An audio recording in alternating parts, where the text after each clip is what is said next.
Welcome back to the channel. I've got some fun holiday lights to look at today from Geartist.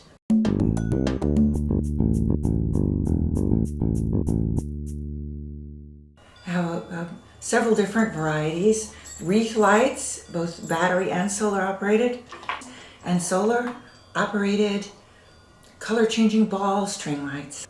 So be sure to stay tuned because I'm going to show you what these lights look like hung outside at night.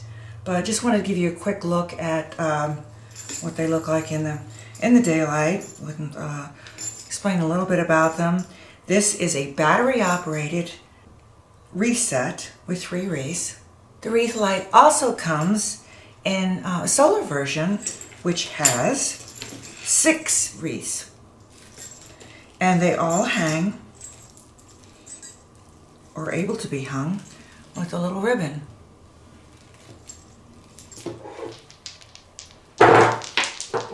In the ball string lights, there are 60 balls and they are 7.9 feet in length.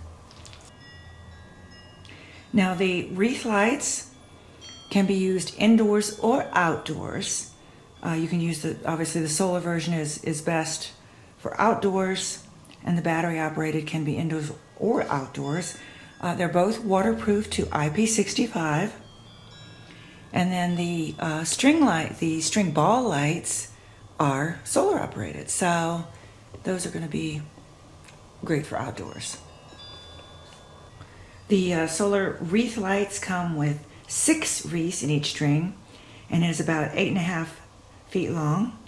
The battery operated wreath light comes with a pack with 2 sets, each having 3 wreaths. So you get a total of 6 in 2 pieces, and each takes 3 AA batteries. There are 8 different working color modes, and you'll be able to see that on the night footage if you stay tuned. The modes are combination, waves, sequential, slo-glo, chasing/flash, slow fade, twinkle/flash, and steady on modes.